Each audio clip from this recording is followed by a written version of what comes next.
Channel 5 cinema மக்களுக்கு வணக்கம். நான் உங்கள் நிரஞ்சன். பைசன் படத்தினுடைய ரிவ்யூ பற்றி பார்க்கலாம்.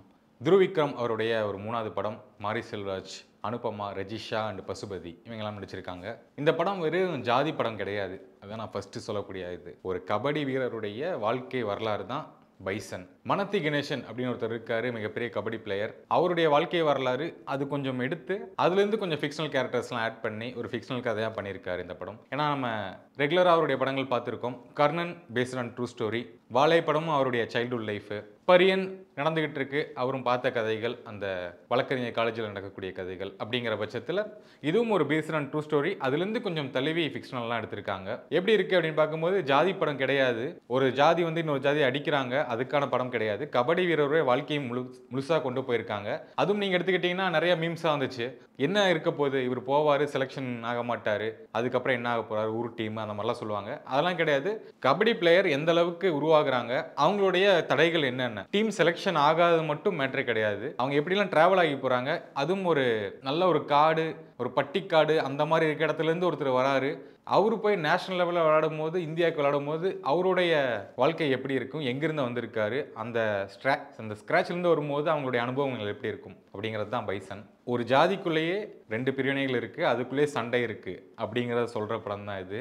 மேலே கீழே அவங்க அடிச்சது கிடையாது. ஒரே ஜாதிக்குள்ளேயே நிறைய பிரச்சனைகள் இருக்குது. மற்ற ஜாதியில் இருக்கவங்களும் வந்து திறமையானவங்க வந்தாங்கன்னா ஹெல்ப் பண்ணுவாங்க அப்படிங்கிற விஷயத்த வந்து கரெக்டாக நியூட்ரலாக காமிச்சிருக்காரு. ஒரு சீனில் வந்து வரும், லால் அவர்கள் கூப்பிடுவார், பைசன் துருவை வந்து கூப்பிடுவார், நீ எந்த ஜாதி அதெல்லாம் நான் பார்த்து கூப்பிடல, என் டீமுக்கு விளையாடு, உன்னோட திறமையை மட்டும்தான் நான் பார்த்து கூப்பிட்டேன் அப்படின்னு சொல்லுவார். அந்த இடம் தான் பைசனுடைய மொத்த கதை அப்படின்னு நான் நினைக்கிறேன். நம்ம கர்ணன், இந்த வாழை, இதெல்லாம் மாமன்னன் எல்லாம் பார்த்துட்டு இது ஒரு 2 ஜாதிக்கான படம், அந்த ஜாதியை வந்து இவங்க அடிக்கிறாங்க, ஒடுக்குமுறை படம் அந்த மாதிரிலாம் கிடையாது. திறமை இருந்தால் அவங்க வளர்ந்து போகலாம். இப்போ தேவர் மகனில் சொன்ன மாதிரி தான், ஜாதியே பார்த்துட்டு இருக்கக்கூடாது, படிங்கடா வாழ்க்கை முன்னேறும் அப்படின்னு கிளைமேக்ஸில் கமல் சொல்லியிருப்பாரு. அந்த மாதிரி தான் இதுலேயும் ஒன்று ஸ்போர்ட்ஸ் இல்லாட்டி படிக்கணும், அது நம்ம வாழ்க்கை தரத்தை முன்னேற்றும் அப்படிங்கிற விஷயம் சொல்லியிருக்காங்க தெளிவாக. நடிகர்களுடைய நடிப்பு, துருவ் விக்ரம் அந்த ஒரு டீனேஜ் பையன்லேருந்து ஒரு அடல்ட் ஆகி மெச்சூர்டாக ஒரு பாய் டு மேன், அந்த டிரான்ஸ்ஃபர்மேஷன் பார்க்கும்போது செம்மையாக இருக்குது. இந்த வெந்து தெரிந்தது காடு படத்தில் சிம்பு வருவார், அந்த ஊரில் காட்டும் போது பாடி ஃபுல்லாக ட்ரிம் பண்ணியிருப்பார். அதுக்கப்புறம் அப்படியே கொஞ்சம் ஏறி ஏறி ஏறி ஒரு நல்ல ஒரு மேன் லுக்கில் வருவார். அதே மாதிரி டிரான்ஸ்ஃபர்மேஷன் தான் இங்கேயும் பார்க்குறோம். ஸ்கூல் பையன், சின்ன பையன், 10th படிக்கிற பையனாக இருக்க ஒருத்தன் எப்படி அவனோட பாடி டிரான்ஸ்ஃபர்மேஷன் பண்ணுறான், எப்படி நடிக்கிறாரு அப்படிங்கிற விஷயம் தான் ரொம்ப சூப்பராக இருக்குது. அந்த கிட்டான் அப்படின்னு கேரக்டராகவே வாழ்ந்திருக்காரு இவர். ரொம்ப அதட்டிக்கலை, ஆட்டிடியூடு காட்டல. ஏன்னா அந்த 2 படங்கள், அர்ஜுன் ரெட்டி ஆகட்டும், ஆதித்யா வர்மா ஆகட்டும், இப்போ மகான் ஆகட்டும், 2துலேயும் ஒரு ஆட்டிடியூடான ஒரு கேரக்டர். இவரை பார்த்தாலே இரிட்டேட்டாக இருக்குது அப்படி சொன்னவங்க எல்லாரும் இந்த படம் பார்த்தீங்கன்னா அந்த ஒரு நம்மளோட டிசிஷன் கொஞ்சம் மாறிடும் அப்படின்னு நினைக்கிறேன். ரொம்ப ஓவராலாம் பண்ணாதீங்க, இவ்வளோ பண்ணுங்க போதும் அப்படிங்கிற அளவுக்கு தான் மாரி செல்வராஜ் வேலை வாங்கியிருக்காரு. சூப்பராக இருக்குது துருவோடைய ஆக்டிங். இன்னொருத்தருடைய ஆக்டிங் நம்ம கடைசியாக பேசுகிறோம். மாரி செல்வராஜ் அவருடைய விஷுவல்ஸ், அவருடைய வியூ, டைலாக்ஸ் ரொம்பவே ஆணித்தனமாக உட்காந்து எழுதியிருக்காரு. எனக்கு இது தேவை, இதை வச்சே ஆகணும் அப்படிங்கிற மாதிரி பண்ணியிருக்காரு. எனக்கு படத்தில் பிடிச்சது எடிட் அண்ட் டிஓபி பார்க்கும்போது நிறைய வந்து அந்த ட்ரோன் ஷாட்ஸ் தான், எல்லாமே ட்ரோன் ஷாட்ஸில் இருக்குது.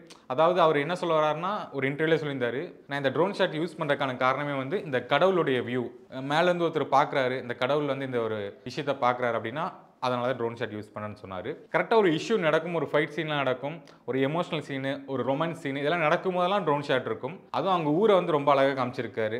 அந்த வாழைத்தோட்டம் ஆகட்டும், அந்த காடுகள், ரொம்ப ஒரு சிம்பிளான விஷயத்தையும் அந்த ட்ரோன் ஷாட்ஸை வந்து சூப்பராக காமிச்சிருக்காங்க. இன்னொன்று டாப் ஆங்கிள் வந்து நிறையவே பண்ணியிருக்காங்க, சூப்பராக இருக்குது. எழிலரசு அவருடைய டிஓபி பண்ணியிருக்காரு. எடிட்டும் வந்து ஒரு நான்கு தான் போகிறாங்க, ப்ரெசென்ட் அண்ட் பாஸ்ட் போகும்போது அந்த கட்டு தெரியாமல் மாற்றிருக்காங்க. நமக்கு ஒரு பிளாக் அண்ட் ஒயிட்டில் போகிறதாட்டும், இங்கே கலரில் வரதாட்டும் நமக்கு வந்து புரிஞ்சிடும். ஒரு சாமானிய மக்களுக்கு புரியுமான்னு கேட்டிங்கன்னா கண்டிப்பாக இந்த விஷயம் புரியும்.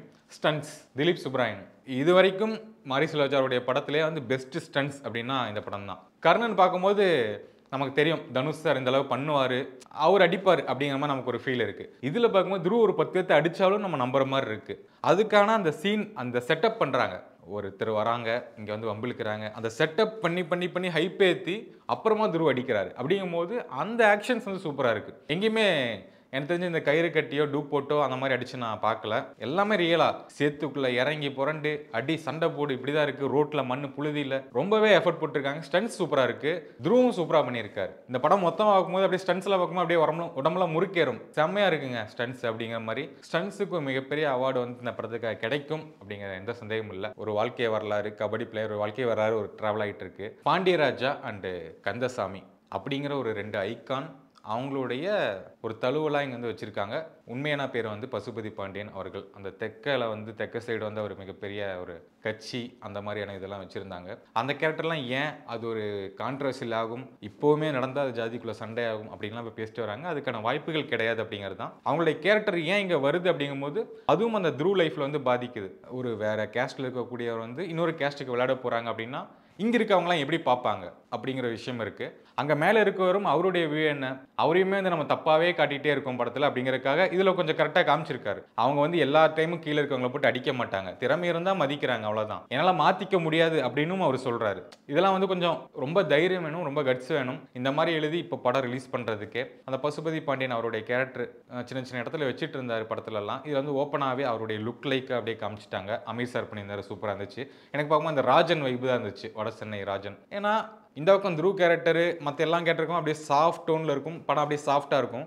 இந்த பக்கம் அமீர் சார்லாம் காட்டும்போது அப்படியே வேற ஏதோ படம், இந்த வெற்றிமாறன் சார் படம் அந்த மாதிரி ஒரு மாஸ் ஃபீல் கொடுத்துருவாரு. ஸ்க்ரீன் ப்ரெசன்ஸ் வந்து அவ்வளோ அழகாக பண்ணியிருக்காரு. அவருடைய ஆக்ஷன் சீன்ஸும் சூப்பராக இருந்துச்சு. இந்த வெட்டுறாங்க, வெட்டி ரத்தம் தெறிக்க போகுது, சதையெல்லாம் வெளியே வருது, குடல் உருவுறாங்க, இந்த மாதிரி விஷயம் வந்து ரொம்ப ராவாக காமிச்சிருக்காங்க. அது லைட்டாக கொஞ்சம் பிளர் பண்ணியிருக்கலாமோ அப்படின்னு ஃபீல் ஆச்சு. ஏன்னா இப்போ பெண்கள் குழந்தைகள் பார்க்க போகிறாங்க, அந்த இப்போ வெட்டும் போது சதையெல்லாம் தெரிக்குதுங்க பட்சத்தில் அதெல்லாம் ரொம்ப யூனிக்காக காட்டுறாங்க ஃப்ரேம் பை ஃப்ரேமாக.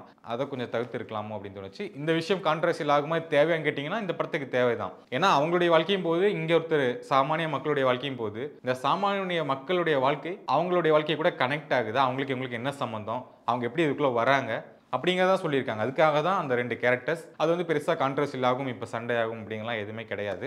அமீர் சார் சூப்பராக பண்ணியிருந்தார். லால் சாருடைய கேரக்டர் அப்பப்போ வராரு. அந்த கேரக்டர் வந்து கந்தசாமி ஒரு கேரக்டர் பண்ணியிருக்காரு. ஒரு பழி வாங்குற எண்ணம் கொண்ட ஒருத்தர், ஒரு நேர்மையான மைண்டும் வச்சிருக்காரு, கிளியர் மைண்டும் வச்சிருக்காரு. ஆனால் அப்பப்போ வந்துட்டு போன ஒரு கேமியோ மாதிரி ஆயிடுச்சு. ஒரு சில டைமில் வந்து அவர் கேரக்டரே வரல. அமீர் சார் வந்து த்ரூ அவுட்டாக வராரு, இந்த கேரக்டர் எங்கே போச்சு, தேவைப்படுமா யூஸ் பண்ணுறாங்க அப்படிங்கிற ஒரு ஃபீலும் வந்துச்சு. அனுபமா ரஜிஷா வழக்கம் போல் மாரி செல்வா ஜூனியர்ஸ் அந்த ஒரு கேரக்டராக இருந்தாங்க. பசுபதி சாருடைய ஆக்டிங் சார்பட்டா நம்ம பார்த்தோம், ரங்கன் வாத்தியாரா பண்ணியிருந்தாரு. கபிலனுக்கு எப்படியோ ரங்கன் வாத்தியாரோ இங்கே வந்து கிட்டானுக்கு இங்கே பசுபதி சார் அப்படின்னு தான் சொல்லணும். ஏன்னா தாங்கி பிடிக்கிறாரு படத்தை ஸ்டார்டிங்லேருந்து எண்டு வரைக்கும்.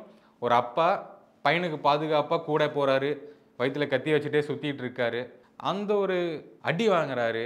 ரொம்பவே சூப்பராக இருந்துச்சு, ரொம்ப யதார்த்தமாக இருந்துச்சு, ரொம்ப ஓவராலாக எங்கேயுமே பண்ணல. அவருடைய கேரக்டர் எப்படின்னா, எனக்கு அடிக்கவும் தெரியும், அடி வாங்கவும் தெரியும், என் பையனை காப்பாற்றிக்கவும் தெரியும், இங்கேயே வந்து அவன் இருந்துடக்கூடாது, அவன் அடுத்த லெவல் போகணும், அதுக்காக நான் என்ன தியாகம் வேணால் பண்ணுவேன், கூடயே இருக்காரு. அந்த ஒரு அடல்ட்ஹுட் வந்ததுக்கப்புறம் அப்பா மேலே சில வெறுப்புகள்லாம் வரும் பசங்களுக்கு. அப்படி தான் தமிழ் சினிமா காட்டிக்கிட்டே இருக்குது இது வரைக்குமே. அப்படி கிடையாது, அப்பா புள்ள ரிலேஷன் இந்த மாதிரியும் க்ளோஸாக இருக்கும். அந்த கிட்டத்தட்ட இந்த ரங்கன் வாத்தியார் ரிலேஷன்ஷிப் எப்படி இருக்குமோ அதே மாதிரி தான் இங்கேயும் இருக்குது. பியூராக இருக்குது. ஏன்னா நம்ம ரொம்பலாம் எமோஷ்னலாக அவங்கள்ட்ட பேசி ரொம்ப அந்த ஃபாதர் கூடலாம் இருக்க மாட்டோம். அந்த ஒரு லிமிட்டில் மெயின்டைன் பண்ணாங்க. அவர் கேரக்டர் சூப்பராகவே இருக்குது. நேஷனல் அவார்டு கிடைக்கும் அப்படின்னு கூட பேசிக்கிறாங்க. கண்டிப்பாக அதுக்கான வாய்ப்புகள் இருக்குது. அந்த அளவுக்கு அப்படியே பர்ஃபார்மன்ஸ் நின்று பேசும் அப்படிங்கிறது தான். நீங்கள் எல்லாத்தையுமே விட்டாலும் இதில் பசுபதி சார் கேரக்டர் அந்த அளவுக்கு வெயிட்டாக இருக்கும். அடுத்து இதே மாதிரி நிறைய கேரக்டர்ஸ் அவருக்கு வரக்கான வாய்ப்புகளும் இருக்கும். ஏன்னா விக்ரம் சார் இதுக்கு பேசுகிறேன்லாம் சொன்னாங்க.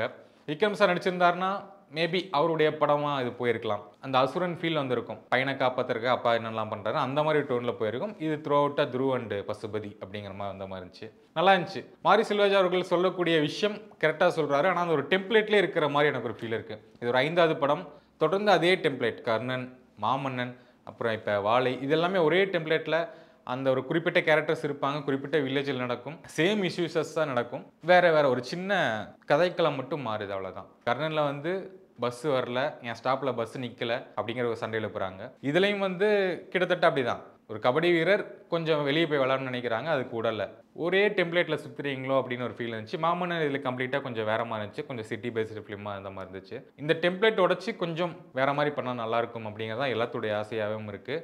டியூரேஷன் கொஞ்சம் 2 மணி நேரம் 48 நிமிஷமாக இருந்துச்சு. இன்டர்வல்லாம் சேர்த்து ஒரு 3 மணி 3.25 மணி நேரம் படமாக வரப்போகுதுங்கும்போது ரொம்ப இழுத்துட்டே இருக்கும். செகண்ட் ஹாஃப்லாம் போக போக எப்போ முடியும் அப்படிங்கிற சின்ன தாட்டு வரும். இந்த படமே வந்து மொத்தமாக ஒரு சர்டன் பீப்புள்ஸ் தான் பிடிக்கும், ஒரு சர்டன் ஆடியன்ஸ் பார்ப்பாங்க, அவங்களுக்கு பிடிக்கும். இன்னொன்று ஃபிலிம் மேக்கிங் எப்படி இருக்குன்னு பார்க்கலாம், அந்த கிராஃப்ட்ஸ்லாம் எப்படி இருக்குது, டெக்னிக்கலாக எப்படி யூஸ் பண்ணியிருக்காங்க அப்படி பார்க்குறவங்க பார்ப்பாங்களே தவிர ஜென்ரல் ஆடியன்ஸ் பார்க்கும்போது அவங்களுக்கு வந்து ஏன் இதே பேசுகிறீங்க, ஏன் இவ்வளோ ஸ்லோவாக போகுது அப்படிங்கிற கண்ணோட்டத்தில் அங்கே கொஞ்சம் ஸ்டாப் பண்ணிடுவாங்க. அதுதான் இந்த படத்தினுடைய சின்ன ட்ராபேக்காக இருக்குது அப்படிங்கிறதான். இந்த படம் கண்டிப்பாக தேட்டரில் போய் பார்க்கலாம், எந்த முகசுளிப்பும் இருக்காது. அந்த ஒரு அடல்ட் சீன்ஸ்லாம் மட்டும் கொஞ்சம் இருக்கும், அந்த ஆக்ஷன் சீன்ஸ் மட்டும் கொஞ்சம் இருக்கும், அது மட்டும் பார்த்து பார்க்கணும். மேபி அதை கொஞ்சம் சென்சார் பண்ணி பிளர் பண்ணி போட்டாங்கன்னா படம் இனிமேல் நல்லா எடுக்கும். எனக்கு ஒரு குட்டி கர்ணன் அப்படின்னு தான் நான் சொல்லுவேன். ஒன் வேர்டில் சொல்லணும்னா கர்ணனுடைய ஒரு சின்ன வெர்ஷன் தான் இந்த பைசன் அப்படிங்கிறது தான். தொடர்ந்து மூவிகள் வரும், பாருங்கள், சப்போர்ட் பண்ணுங்கள். இந்த ரிவ்யூக்கு உங்களுடைய கருத்துக்களை வந்து கீழே கமெண்ட் பாக்ஸில் கமெண்ட் பண்ணுங்கள். தேங்க்யூ ஃபார் வாட்சிங். நன்றி.